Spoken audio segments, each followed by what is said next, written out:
Hello everyone, मैं आपके लिए एक नई मांगवा लेके आ गई हूँ। देखो, इस मांगवा के बाद ना मैं अभी एक नई मांगवा लेके आऊँगी जिसका नाम होगा हु इज़ योर डैडी। देखो, अभी ये जो मांगवा है ना बेसिकली ओमेगा वर्ड्स के ऊपर है, जहाँ पर मैन प्रेग्नेंट हो सकते हैं। तो जो जनरली बीएल स्टोरी नहीं पढ़ते हैं उनके लिए थोड़ा शॉक हो सकता है। देखो, एपिसोड की शुरुआत में हमें इंटीमेट सीन से दिखाया जाता है।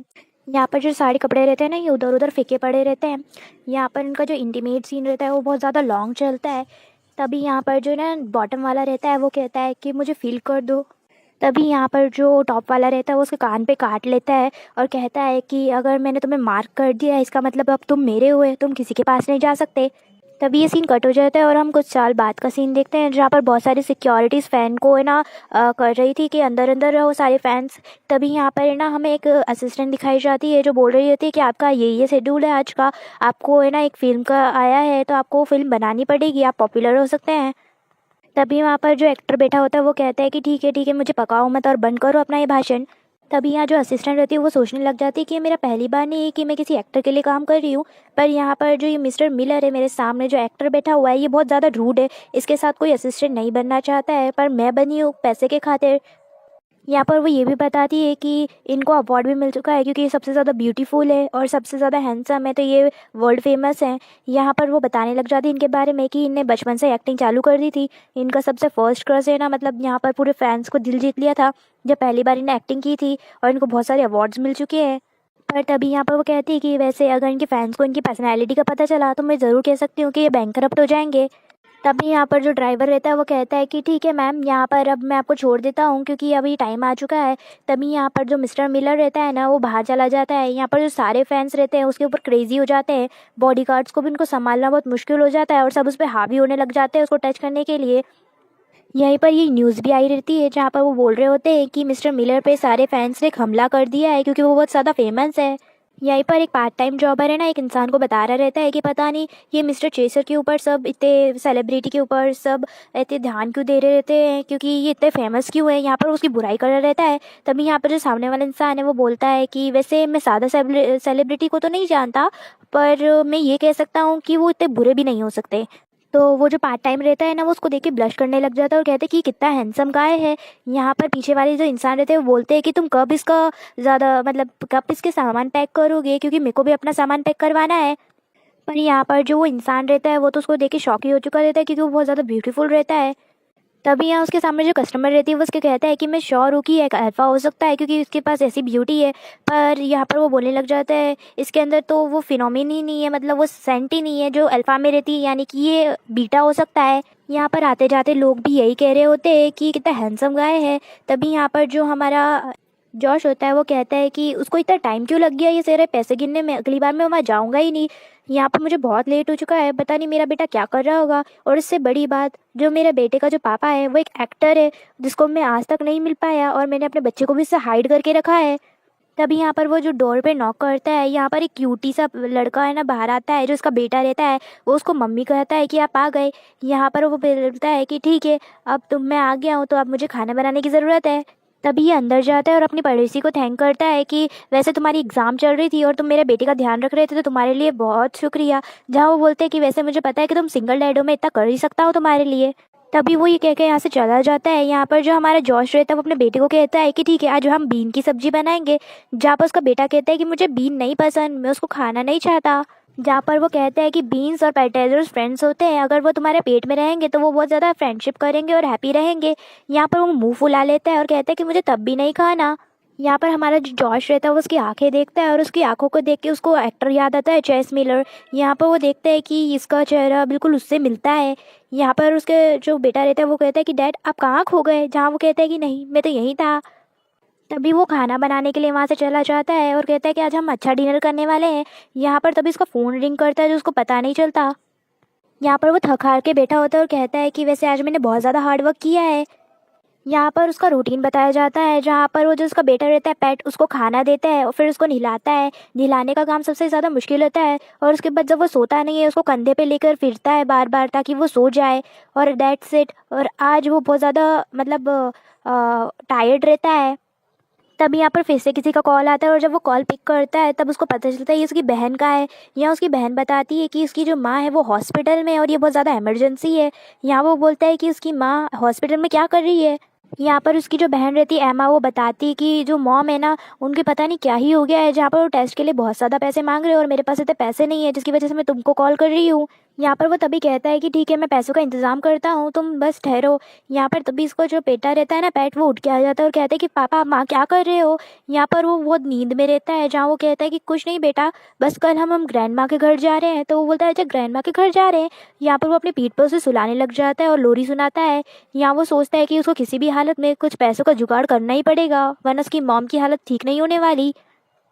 तभी हम नेक्स्ट सीन में देखते हैं कि जो जॉश रहता है वो है ना अपनी कलीग के पास जाता है, जहाँ पर वो बोलता है कि हाय रोज़। यहाँ पर उसको पता चलता है कि जो कल मिलर के साथ हुआ वो एक न्यूज़पेपर में भी छप चुका है।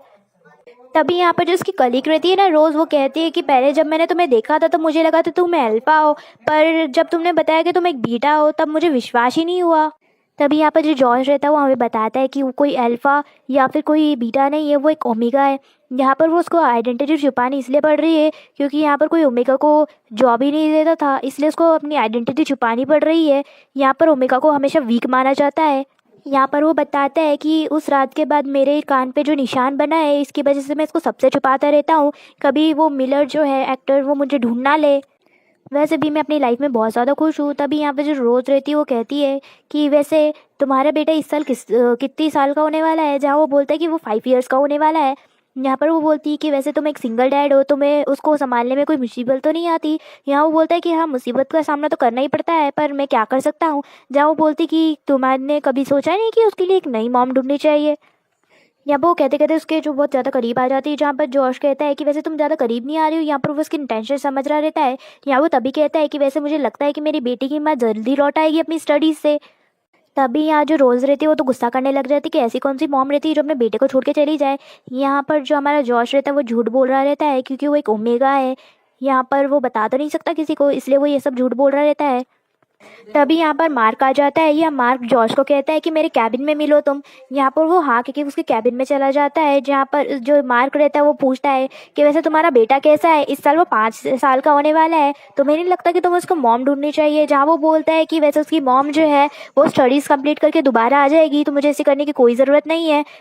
यहाँ पर वो ये बताते हैं कि उसकी मॉम की तबीयत बहुत ख़राब है और यहाँ पर उसको है ना 5 मिलियन की ज़रूरत है। जहाँ पर उसका जो बॉस रहता है वो कॉफ़ी ढोल देता है और कहता है कि 5 मिलियंस। या वो उससे बोलता है कि इसका मतलब तुम्हें इतने सारे पैसों की ज़रूरत है। जहाँ पर वो बोलता है कि हाँ, मुझे कुछ ऐसी जॉब चाहिए जिसकी वजह से मैं इतने सारे पैसे जल्दी कमा पाऊँ, क्योंकि फ़ंड से इतना ज़्यादा पैसा नहीं आ सकता।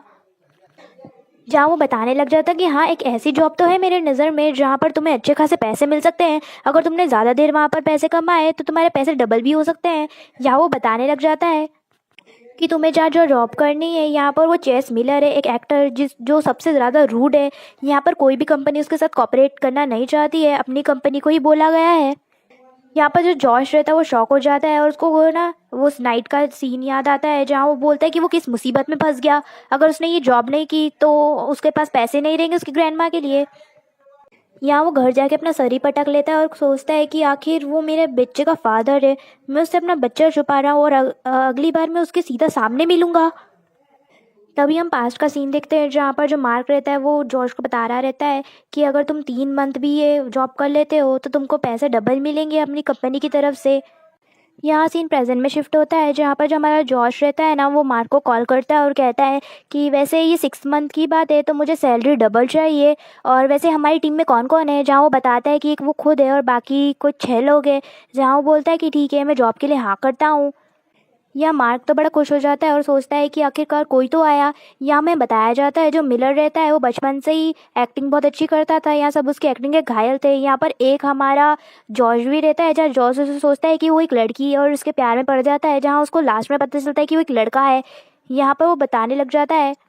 यहाँ पर जॉर्ज और उसके बेटे को देखते हैं जो एयरपोर्ट में रहते हैं। यहाँ पर वो जो मिलर रहता है उसकी फ़ोटो देख रहे होते हैं, जहाँ पर जो उसका बेटा रहता है वो कहता है कि डैड, हम किसका इंतज़ार करते हैं, चलो एम्मा दीदी के पास चले। उसकी जो मौसी रहती है, यहाँ पर वो बोलता है कि ठीक है। यहाँ जो पेट रहता है वो बताता है जॉर्ज को कि वो ग्रैंड माँ से मिलने के लिए बहुत एक्साइटेड है।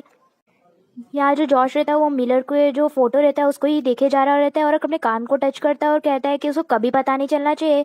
तभी यहाँ पर उसकी जो बहन रहती है एमा आ जाती है और वो पैट को हक कर लेती है और कहती है कि वैसे तुम आ गए। यहाँ बोलते हैं कि वैसे तुम अभी भी अगली ही हो। जहाँ पर उसकी जो बहन रहती है वो चिढ़ने लग जाती है और कहती है कि तुम्हारे पापा तो ऐसे ही बोलते रहेंगे, चलो हम चलते हैं अकेले। तभी हम नेक्स्ट सीन में देखते हैं जो जॉर्ज रहता है वो अपने मेंबर से मिलने जाता है। यहाँ पर वो बोलता है कि वैसे उसका जो बेटा है वो एमा के साथ रुकने के लिए बहुत मुश्किल से माना है, वरना वो तो मेरे साथ ही रहता। तभी यहाँ पर मार्क जो है वो बताने लग जाता है कि जो जो मिलर है उसको बहुत ज़्यादा धमकी आ रही है, जिसकी वजह से इतने सारे लोग ना उसके पीछे पड़े हुए हैं। तभी यहाँ पर जो एक मेंबर होता है वो कहता है कि वैसे ये उसके कोई फ़ैन भी तो हो सकते हैं जो उनको किडनैप करने वाले होते हैं। पर यहाँ पर कहता है मार्क कि नहीं, ऐसा नहीं हो सकता, क्योंकि जो उसके सारे फैंस हैं वो उसकी प्रॉपर्टी के पीछे लड़े रहते हैं और उसकी ब्यूटी के पीछे। अगर किसी ने उनका हेयर पाला है तो यहाँ पर हमें पता चलता है कि वो इतनी पावरफुल फैमिली है कि वो कुछ भी कर सकती है और उनकी 3 जनरेशन तक ना अमीर हो सकती है। यहाँ पर जो जॉश रहता है वो शांति से ये सब सुनने लग जाता है। हम नेक्स्ट सीन में देखते हैं कि एक गार्डनर रहता है, वो बोलता है कि आखिरकार तुम सब आ गए, हमारी रिस्पॉन्सिबिलिटी यहाँ पर ख़त्म होती है, अब तुम यहाँ पर सब गाइड करोगे। जहाँ पर ना वो सब पहले ही देख के शॉक हो जाते हैं कि इसके आँख के नीचे धब्बे बने हुए हैं, मतलब ये कितनी रातों तक जगा होगा। यहाँ पर जो जॉश रहता है वो आस पड़ोस में देखने लग जाता है, क्योंकि वो बहुत ज़्यादा लग्जूरियस रहता है, यहाँ पर तो और बॉडीगार्ड की ज़रूरत पड़ेगी। तभी यहाँ पर जो हमारा जोश रहता है वो किसी की सेंट स्मेल करता है और ये और किसी की नहीं, मिलर की सेंट रहती है। तभी यहाँ पर कार से मिलर उतरता है और यहाँ पर जो जॉश रहता है उसको देख के शॉक हो जाता है। इसी के साथ हमारा एपिसोड खत्म हो जाता है। Thank you for watching. देखो, एपिसोड की शुरुआत में हम बताया जाता है जो हमारा जॉश होता है ना वो किसी की सेंट स्मेल करता है और बोलता है कितनी स्ट्रॉन्ग स्मेल किसकी होती है। यहाँ पर सब यही बोलने लग जाते हैं। यहाँ पर जो जॉश रहता है वो बताता है कि ये सेंट ज़रूर चेस की होगी, चेस मिलर। यहाँ पर वो कहता है कि वैसे मार्क तो एक बीटा है तो उसको कुछ पता नहीं चलेगा, और मैं यहाँ पर बीटा की एक्टिंग कर रहा हूँ तो मुझे भी फिनोमिन का कुछ पता नहीं चलना देना है, वरना सबको पता चल जाएगा कि मैं एक ओमेगा हूँ। बाकी जो मेरे टीम मेंबर है सब अल्फा हैं। यहाँ पर जो उनके सामने वाला इंसान रहता है ना वो चॉकलेट का कोई पैकेट देता है और कहता है कि अगर ये तुम खा लोगे ना तो जो चेस मिलर की जो सेंट है ना वो तुम पे नहीं पहुँचेगी। यहाँ पर जो साले अल्फा रहते हैं ना उसके पास भाग के जाते हैं और उसे छीनने लग जाते हैं कि मुझे पहले दो, मुझे पहले दो, क्योंकि इसकी सेंट इतनी स्ट्रांग थी कि सब घायल होने लग गए थे। तभी यहाँ पर जो मिलर की गाड़ी आ जाती है, यहाँ पर सब देख के शॉक हो जाते हैं क्योंकि उसका बंगला भी बड़ा है और यहाँ पर ये सब आ गए। यहाँ तो मार्क बोलने लग जाते कि आखिर ये क्यों ही आया। यहाँ पर हम देखते हैं कि उधर एक रिपोर्टर भी रहता है जो उनकी फ़ोटो क्लिक कर रहा रहता है। यह जो मार्क है ना वो अपनी गाड़ी से उतरता है और तभी हमारा जो जॉश रहता है उसको देख के शॉक हो जाता है, क्योंकि उसके पास जो रहती है एक गन रहती है जिससे वो एक न्यूज़ वाले को जो रहता है ना, न्यूज़ रिपोर्टर, उसको शूट करने वाला रहता है। यहाँ पर सब उसके पास भागते जाते हैं और कहते हैं कि सर आप नहीं उसको शूट कर सकते वरना आपको जेल हो सकती है। पर यहाँ पर वो कहाँ मानने वाला था, यहाँ पर वो डेविल सी स्माइल करता है और उसको शूट करने लगता है। यहाँ पर जो न्यूज़ रिपोर्टर था वो नीचे गिर जाता है। या जो हमारा जॉश रहता है वो सोचने लग जाता है कि ये सच में एक सन की इंसान है। इस इंसान को मैं अपना बेटा कभी नहीं देख सकता, क्योंकि ये बहुत ज़्यादा डेविल है और मेरे बेटे को पता नहीं ये क्या करेगा। हम तभी देखते हैं जो रिपोर्टर था वो डर जाता है और चिल्लाने लग जाता है कि मुझे कि मेरी कोई हेल्प करो। तभी यहाँ पर जो हमारा मिलर रहता है ना वो उस पर एक और शूट कर देता है। यहाँ पर तभी जो जॉश रहता है वो भाग के आता है और उसकी बंदूक को पकड़ के उधर साइड में फेंक देता है। यहाँ पर वो बहुत ज़्यादा डर चुका रहता है। तभी यहाँ पर जो जॉश रहता है ना वो रिपोर्टर की तरफ देखता है और कहता है कि तुम इंतज़ार क्यों कर रहे हो, जल्दी भागो। यहाँ पर तो फट से वो भाग जाता है। तभी यहाँ पर जो मिलर साइड में खड़ा रहता है वो कहता है कि क्या तुम बनना चाहते हो। यहाँ पर वो मना करता है तो यहाँ पर वो गुस्से से घूरने लग जाता है उसको। यहाँ पर जो हमारा जॉश रहता है ना वो कहता है कि भले ही इंसान बहुत डेंजरस दिख रहा है पर मैं इसका सामना कर सकता हूँ। तभी यहाँ पर जो मिलर रहता है वो कहता है कि तुम्हारी हिम्मत कैसे हुई मेरी बंदूक फेंकने की, यहाँ पर किसी में अभी भी इतनी हिम्मत नहीं है जितनी तुम में है। तभी यहाँ पर जो जॉश रहता है वो कहता है कि अगर आप इतनी पास से शूट करते तो आपका सूट खराब हो जाता और उसके जो सारे खून रहता है वो आपके मुंह पे चला जाता, मैंने तो आपको बचाया है। तभी यहाँ पर जो मिलर रहता है वो उसको इशारा करके बोलता है कि मेरी बंदूक ला के दो मुझे। तभी यहाँ पर जो जॉश रहता है जल्दी से बंदूक उठा के उसको दे देता है। यहाँ पर जो हमारा मिलर रहता है वो बंदूक को लेता है और उसके सर पे मार देता है और कहता है कि आज के बाद अगर मेरे सामने तुमने आँख उठाने की भी कोशिश की तो मैं तुम्हें छोड़ूंगा नहीं। भाई कितना टॉक्सिक है ये बंदा। यहाँ पर इसके जो सारे टीममेट्स होते हैं वो उसके लिए वरिड होने लग जाते हैं। यहाँ पर तभी जो मिलर रहता है ना उसके ऊपर बंदूक तांग देता है। यहाँ पर हमारा जो जॉश रहता है उसको घूरने लग जाता है। यहाँ पर तभी वो बंदूक चला देता है। यहाँ पर सब शॉक हो जाते हैं, जहाँ पर वो बंदूक चलती ही नहीं है क्योंकि उसकी बंदूक की बुलेट ख़त्म हो चुकी थी। यहाँ पर उसके पास फेंकने को बोलता है कि जल्दी से इसके अंदर की जो गोलियाँ है वो डालो और मुझे वापस ला के दो। तभी जब मिलर चला जाता है ना, तो इसके सारे दोस्त उसके पास आते हैं और कहते हैं कि जॉर्ज तुम ठीक तो हो। यहाँ पर सब उसके लिए वरीड होने लग जाते हैं। तभी यहाँ पर उसका एक दोस्त कहता है कि तुम उसको माफ़ी भी तो मांग सकते थे, इतनी बड़ी लड़ाई करने की क्या ज़रूरत थी, तुम्हें पता है ना वो किस तरह का इंसान है। जहाँ वो कहता है कि मुझे नहीं पता था इतनी बड़ी लड़ाई हो जाएगी, मेरे दिमाग में जो आया मैंने वही किया था। तभी यहाँ पर वो बंदा फिर से बोलने लग जाता है कि मेरा तो मन करता है कि मैं इस नौकरी को अभी रिज़ाइन कर दूँ। पर यहाँ पर वो जो दूसरा बंदा कहता है कि हमें ट्रिपल पैसे मिल रहे हैं, अब कॉन्ट्रैक्ट कैंसिल नहीं हो सकता, तो हम कुछ नहीं कर सकते। तभी बीच में वो बंदा बोल पड़ता है कि वैसे भी हम टाइम के बहुत अधीन है, तो हमको जल्दी वर्क पे लगना पड़ेगा। यहाँ पर सब उसे गुस्से से घूरने लग जाते हैं कि अभी ये क्या बकवास कर रहा है, इतना सब कुछ हो गया, जॉर्ज को लग गई। तभी यहाँ पर जो मार्क रहता है वो कहता है कि हमें फिर से काम पे लगना पड़ेगा, यही हमारी रिस्पॉन्सिबिलिटी है। तभी हमारा जो जॉर्ज रहता है वो सोचने लग जाता है उसको देखते देखते कि मुझे बस 6 महीने किसी भी हालत में इधर निकालने हैं, उसके बाद मैं यहीं से चला ही जाऊँगा अपने बेटे को लेकर। तभी हम नेक्स्ट सीन में देखते हैं कि जो हमारा जॉश रहता है ना, वो अपने बेटे से बात कर रहा रहता है और पूछ रहा रहता है कि वैसे तुम अपनी ग्रैंड माँ के साथ ठीक से तो बिहेव कर रहे हो ना, उनको परेशान तो नहीं कर रहे। जहाँ पर उसका बेटा पैट बोलता है कि नहीं मैं उनको परेशान नहीं कर रहा, और वैसे आप कैसे हो। जहाँ वो बोलते हैं कि हाँ मैं बिल्कुल ठीक हूँ और सही सलामत हूँ। यहाँ हम देखते हैं कि उसके आँखों के नीचे डार्क सर्कल्स बन गए थे। तभी हमें दिखाया जाता है कि उनको एक कॉन्ट्रैक्ट मिला था, जो कॉन्ट्रैक्ट में ना सारी टर्म एंड कंडीशंस लिखी हुई थी। यहाँ पर उसकी मिलर की असिस्टेंट बताती है कि ये सारी टर्म्स को तुम्हें फॉलो करना है। यहाँ पर उसमें लिखा हुआ था कि हम जो मिलर है ना, उनका ब्रेकफास्ट है ना वो जल्दी पहुँच जाना चाहिए, और जब तक उनको फ़ोन से ना उठाया जाए उनको उठाना नहीं है। खाना गरम गरम होना चाहिए। जहाँ पर एक आदमी बोल पड़ता है कि भाई हम क्या मेड है, इधर मेड नहीं है क्या। तभी यहाँ पर मार्क बताता है कि हाँ यहाँ पर मेड नहीं है, क्योंकि यहाँ पर सारी मेडों को निकाल दिया गया है, क्योंकि वो मिलर के पीछे ही पड़ी रहती थी और इस वक्त हमें मेड का काम भी करना है। तभी यहाँ पर जो एक इंसान बोल पड़ता है कि वैसे इसमें एक और कंडीशन लिखी है कि हमको उनके 5 इंच दूरी पर रहना है, पर हम उनको प्रोटेक्ट कैसे कर पाएंगे अगर वो हमें पास ही नहीं आने देंगे। या जॉर्ज भी ये मुद्दा उठाता है कि भाई ये कैसी बात हुई। तभी हम कुछ दिनों का सीन देखते हैं जहाँ पर जो सेथ रहता है उनमें से एक बॉडीगार्ड, उसके बाल झड़ने लग गए थे स्ट्रेस के कारण। दूसरे का जो है उसका वजन खत्म हो गया था, और तीसरे को तो सर पे चोट लगी हुई थी क्योंकि मिलर ने उसको फिर मार दिया था। तभी हम जॉर्ज को देखते हैं जो अपने बच्चे से बात कर रहा रहता है। तभी वो यहाँ अपने बच्चे से पूछता है कि वैसे ग्रैंड माँ की हेल्थ कैसी है। यहाँ पर पेट बताता है कि उनकी हालत अब सही है। तभी यहाँ पर जो पेट रहता है वो बोलने लग जाता है, पर दादी माँ हमेशा मेरे खाने पर बीन्स डालती रहती है जो मुझे बिल्कुल पसंद नहीं है। तभी यहाँ पर जो जॉश रहता है वो कहने लग जाता है कि तुम गुड बॉय हो ना, तुम खाओगे तभी तो तुम बड़े हो पाओगे। तभी यहाँ पर है ना एक आदमी आ जाता है और कहते हैं कि अब ये तुम्हारी शिफ्ट है घूमने की। तभी यहाँ पर वो अपने बेटे को कहता है कि अब ग्रैंडमा को हाय कहना मेरा। तभी यहाँ पर पैट कहने लग जाता है कि वैसे आप कब आ रहे हो। यहाँ पर है ना हमारा जॉर्ज कहता है कि अगर तुम कैरेट और बीन्स खाने लग गए तो मैं ज़रूर लौट आऊँगा। तभी यहाँ पर उसके सामने वाला इंसान बोलने लग जाता है कि वैसे बच्चों को ख्याल रखना बहुत मुश्किल होता है ना। यहाँ पर हमारा जॉर्ज कहता है कि अगर तुम्हारे बच्चे हुए तो देख लेना, तुमको मज़ा भी आएगा और परेशानी भी होगी।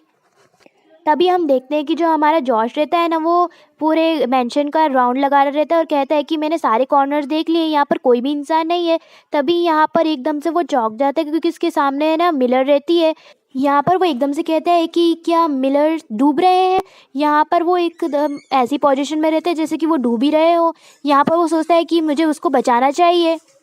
यहाँ पर वो पानी में कूद जाता है, जहाँ पर एकदम से जो मिलर है उसके सामने खड़ा हो जाता है। यहाँ वो कहता है कि अगर बात क्या है कि तुम मेरे पूल में ऐसे क्यों कूद गए। जहाँ पर वो शॉक हो जाता है कि भाई अभी तो ये डेथ, यानी अभी ये जिंदा था। यहाँ पर तभी जो हमारा मिलर रहता है ना, उसकी मुंडी पकड़ के ना पानी में दे देता है।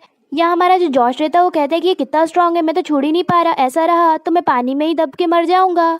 तभी यहाँ पर जो जॉर्ज रहता है ना, वो मिलर का हाथ पकड़ लेता है और उसका हाथ झटकार देता है। यहाँ पर वो है ना बिल्कुल खांसी खांसने लग जाता है। यहाँ हमारा जो मिलर रहता है वो कहता है कि भाई ये इतना स्ट्रांग कैसे होता है, ये तो बीटा है। तभी यहाँ पर जो जॉश रहता है उस पर चिल्लाने लग जाता है कि भाई मैं तुम्हें सेव कर रहा था और तुम ही मुझे मारने पे तुले हुए हो, तुमने ऐसा क्यों किया। जहाँ पर जो हमारा ये मिलर रहता है ना, वो कहता है कि मैंने तुम्हें कहा था कि तुम मुझे सेव करो। यहाँ पर जो हमारा ना जॉश रहता है वो कहता है कि अगर तुम्हें मरना ही है तो मेरी आंखों के सामने मत मरो, इस जगह मरो कि ताकि मुझ पर ब्लेम ना आए कि मैंने बॉडीगार्ड का ये कुछ निभाया नहीं था। हम यहाँ मिलर को देखते हैं जो उसको गुस्से से घूर रहा होता है। तभी हम नेक्स्ट सीन में देखते हैं जो हमारा जॉश रहता है ना, वो बैठा होता है। यहाँ पर जो मार्क रहता है वो कहता है कि आखिर तुम्हारा झगड़ा कैसे हुआ। ये सब तुम्हारी गलती नहीं थी, उसी की गलती थी ना। तभी उनमें से एक आदमी बोल पड़ता है कि भाई ये सही है क्या, किसी को भी बॉडीगार्ड को कैसे तैसे मार रहे हो, हम तो अपनी जॉब कर रहे हैं, ये तो मारना कोई गुनाह से कम नहीं है। जहाँ पर जो मार्क रहता है वो कहता है कि टर्म एंड कंडीशन में यही लिखा हुआ था कि वो हमें मार सकते हैं, इसलिए हम कुछ भी नहीं कर सकते, अब तो कॉन्ट्रैक्ट भी तोड़ा नहीं जा सकता। तभी यहाँ पर जो एसिक रहता है ना वो हमारे जॉश से पूछने लग जाता है कि वैसे तुम ठीक तो हो ना। तभी यहाँ पर जो ना मार्क रहता है वो कहते हैं कि वैसे यहाँ पर जो मिलर है ना वो एक शूटिंग पे जाने वाले हैं, यहाँ पर हमें उनको फैन से बचा के रखना है और उनके किलर्स से भी, यहाँ पर हमको फुल सपोर्ट करना है उन्हें। तभी यहाँ पर जो हमारा जोश रहता है कि वैसे आपने नहीं सोचा कि हमें सिक्योरिटी थोड़ी बढ़ा देनी चाहिए। जहाँ पर मार्क कहता है कि वैसे मैंने ये बोला तो था पर वो माना नहीं। यहाँ पर तभी एक इंसान बोलता है कि ऐसा तो नहीं कि उनके पास बजट ही नहीं है। यहाँ पर बोलता है कि ऐसी बात नहीं है, जब मैं उससे बात करने लग गया था तो वो यहाँ पर वो मुझसे गुस्से से घूर रहा था, जैसे कि वो कुछ बोलना ही नहीं चाहता हो, इसलिए मैं भाग गया वहाँ से। तभी हम 1 वीक लेटर का सीन देखते हैं जहाँ पर है ना हमारा मिलर रहता है ना वो शूटिंग पे आया रहता है, यहाँ पर सब अपनी गार्ड्स कर रहे होते हैं। तभी यहाँ पर जो हमारा जॉश रहता है ना वो मिलर को देखते हैं क्योंकि वो बहुत ज़्यादा हैंडसम लग रहा था। यहाँ वो बोलता है कि हैंडसम कभी हिटलर भी हो सकता है क्या। तभी यहाँ का दोनों का आइस कांटेक्ट होता है, यहाँ पर वो अपनी आइस फेर लेता है। यहाँ पर जो उनका 1 नाइट स्टैंड वाला जिसका मार्क रहता है वो विजिबल होता है। यहाँ पर जो मिलर रहता है ना अपनी सेंट हर जगह फैला रहा रहता है। तभी जो हमारा जॉश रहता है उसको घबराहट होने लग जाती है कि वो एक ओमेगा है और अल्फा की सेंट उसको भी कभी क्रेजी ड्राइव कर सकती है, इसलिए उसको ये दवाई खानी पड़ेगी। तभी यहाँ पर एक आदमी होता है, वो कहता है कि ये सारे पीपल्स पागल तो नहीं हो गए, ये फैंस है और ये सब बाहर अंदर ही आना चाहते हैं, बिल्कुल पागल है। जहाँ जॉश पीछे मुड़ के देखते हैं तो बहुत ज़्यादा जो जनता रहती है ना वहाँ पर खड़ी रहती है। तभी यहाँ पर जो मार्क रहता है वो आ जाता है और कहता है कि ध्यान रखना कि मिस्टर मिलर को कोई हानि ना पहुंचाए और इनको अंदर मत आने देना। तभी यहाँ पर जो जॉश रहता है ना वो कहता है कि ठीक है, मैं मैनेजर से पूछ के आता हूँ क्या इधर का 1st फ्लोर खाली है, तो मैं मिलर को वहीं ले जाएंगे हम।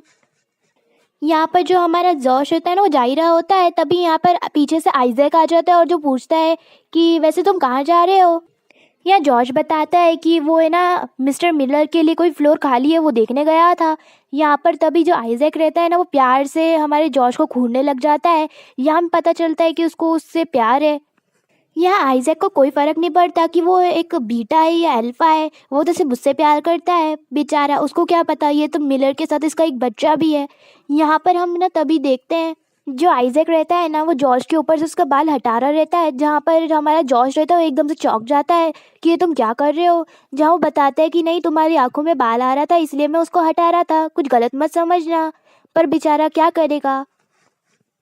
तभी यहाँ पर जो आइजैक रहता है ना वो जॉर्ज से पूछता है कि वैसे क्या पेट की मॉम आने वाली है। जहाँ वो बताता है कि हाँ वो शायद स्टडीज़ कंप्लीट करने वाली है, उसके बाद वो आ जाएगी।